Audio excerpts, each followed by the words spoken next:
you know, right now in hip hop, you know, it's been a lot of violence, a lot of murders that's been making the headlines and everything like that. So I wanted to get a female perspective on that, you know, because every female has different thoughts. And I had a couple of female friends hit me up when like certain things would make the headlines in the news when rappers had these things happen. But like I try to tell, and like people watching this are gonna know this shit is like really an everyday thing. This ain't just no like the shit you see on the news. A lot of rappers go through shit and they just keep it off the internet and it stay on. And that's how if the rapper chooses to keep it that way, that's how it should be. Right.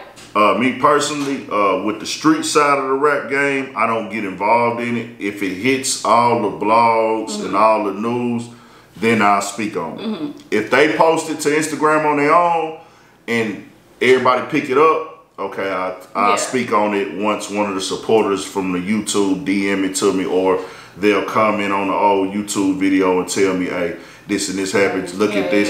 But, you know, now it's just shit happening back to back, back to back. Lives being lost, like we say, it's been going on. Condolences to the families, anybody affected. But when women see this, how do y'all feel about these things? Like, what do you think? Like, I think it's a lot of reasons why this is happening. One is pride. Y'all gonna hold on to y'all pride to the day y'all die. Like, pride over everything for men. And sometimes it's like a pick and choose your battle type of thing, especially if you are being presented in a different light. You know, like a lot of street people become these rappers and they still want to be street people. Like, you can't. Yeah. That was the whole purpose of you doing this, so you could stop doing that. Like, you have to pick a side, you know. And some stuff, you know, when you're elevating. Now, if you don't want to elevate, continue to do that. But a lot of things as well could be karma for some people, because a lot of people that have got killed that are in the industry have killed people or been a part of violence that affected other people and other people's families. So you never know exactly why God chose them at that point in time. But yeah, I definitely think ultimately it's pride. Facts. Man, and then, you know, I think too, the way that the abundance of it happening, like how many times it's happening, how many rappers we're seeing, is the concept of how many people are able to be rappers nowadays. Because like back in the day, this many artists wouldn't even be possible. Like, you couldn't have, everybody got access to a studio now. Everybody got access to social media. Everybody got access to uploading to YouTube. Like, even with this right here, I'm going to do this all on my own. You know, I'm going to edit and upload. And rappers can do the same thing with their music. So I feel like it's big for a lot of artists and easier for a lot of artists to be able to create their own wave, rep their hood, rep their block, and then they able to put their beefs out there to the world, because they basically banging their life. They rapping their real life or what they really going through in the music.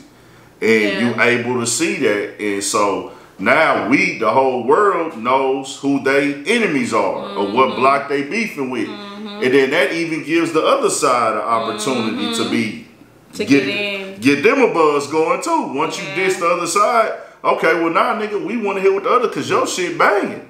So let's see what the other side gonna say. All they gotta do is go back at you. Then now we got a whole war on wax, and it's still going on in the streets every day. It be jealousy too. Yeah, it be jealousy sometimes, and then sometimes it just be like it just be ongoing history. The robberies, you know, a lot of rappers get robbed. I saw that. Yeah, that goes on a lot, and that's been going on a lot. Niggas was robbing niggas for their chains back in Pac days. You know, back in the 90s and whatever. People been getting robbed for jewelry forever in the rap game. And I think now, like I say, it's the internet side of it where... Everybody want to put everything on the internet. Well, back in the day, they used to rob niggas for the jewelry for the simple fact of we gonna either pawn it, which ain't gonna really give you too much money, you know what I'm saying, just for niggas who don't know that. If you rob a nigga for his jewelry, you probably not gonna get shit for it, just being honest, you know what I'm saying? The robbing of the jewelry, and then the thing is too, back in the day they would try to make the rapper buy it back. Okay. but they didn't have an internet or they didn't get clout for robbing me because they was just really like, I'm just a robber or I'm a bully. And hey, nigga, I just took this nigga down. He paid $20,000 for this chain. Shit, I'm gonna tell his ass give me $10,000. He can get it back. But now they go to the concert, nigga on the stage performing. Niggas actually pay to get into the concert. Like I'm gonna spend money. I'm gonna pay to get into the concert. I guess some of them might not pay, but even if you do, you took time to drive to the concert. You had to pay to park at the motherfucker. However, you spent some time and took time out your day, went in the crowd, and while this nigga's performing, you went and snatched his chain, and then you run to the online like, yeah, nigga, I just committed this crime of robbery, nigga. That's jealous. That's pure jealous. And that's stupid. Like, why would you... People don't understand how powerful social media is. Why would you go on there and be like, yeah, I just robbed this person? It's for the clout, man. It don't make sense to me. Like I said, the street side of it, of the rap game, I let them do that. That's between the rappers. You know what I'm saying? Because in my mindset, the way I was raised, I done seen niggas get robbed before. I done been around robberies. I done been around robbers. I know niggas that have robbed before. So it's like, you know, I know that anybody can get robbed. Like that doesn't make you less of a man. Like I think niggas gotta understand that you know, a lot of niggas in the streets that you glorify, you look up to and you think is the real niggas, they've been robbed before. That's a part of it. We could be sitting right here. We could be wherever. You could be at a restaurant. You could be at the gas station. A nigga could have got the drop on you. Hey, nigga, run that. So are you going to die over your necklace? You going to leave your kids? You going to leave your family, everybody in agony and pain behind a necklace, your pride, like you say? That's kind of how I felt about the King Von situation. I was just like, you shouldn't have. I get it, you know, you want to let somebody know you ain't the one to be played with, but like I said, you are rising right now. Like everybody, you know, they gonna try to take you out, and I feel like he kind of opened the door. For it. Because in the streets, and I say this in a lot of my videos, it's a rapper out of Detroit named Babyface Ray. When you out there playing in the streets, turn the rules off. You know, this is street shit that went on, and in the street side of this is what happens. You know what I'm saying? And it's a cycle. It's a cycle. It's gonna keep, you know, it keeps going and going. Hey, we was into it with y'all already. There was issues. It was understood. Hey, he went with the man way to do it as far as just who gonna punch on who. It's cool. It's cool.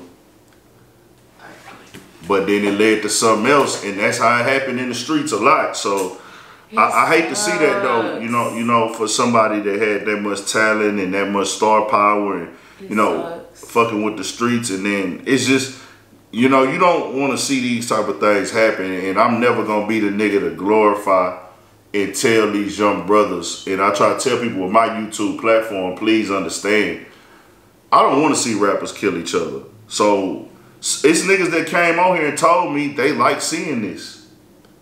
That's how fucked up the world is. That's entertainment to them. Like, I'm like, so bro, it don't even register to you that like somebody, one person is not here no more, with several people in that case, and then on the other side, it's somebody going to prison. You know what I'm saying? I don't want to see brothers in prison. I don't want to see niggas get robbed. I don't want to see niggas get beat up.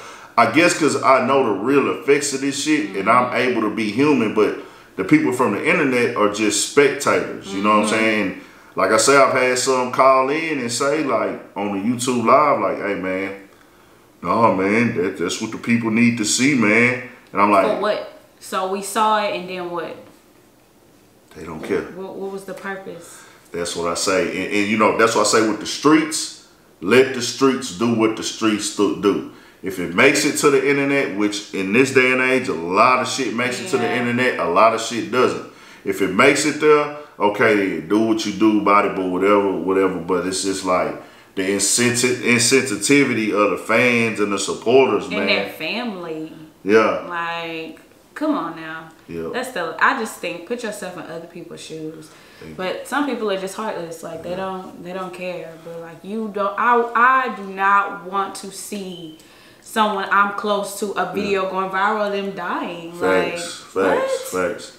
So like this is what I say, and I want to make that very clear. The rappers that are living like that, they not complaining. This is what they know what they signed up for. And yeah, that's another thing too. Yeah. We have to remember if you're dealing with someone that is part of the street life, that I'm pretty sure they're aware that that's a part of it. That could at any day or moment you could be gone. Yeah. So and that's what I say. Like when people come in with these other things and try to do this other little shit and have these type of opinions, understand this is the streets.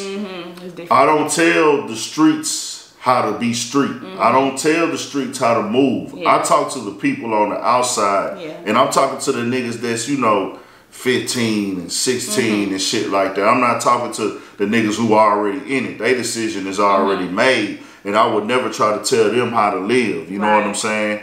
But they gonna do what they do, and that shit is between them. But to see fans out here, oh, they smoking on this, we smoking on that, and then I click these niggas' pages, and I'm like, bro, you got pictures with your fucking little brother on your Instagram.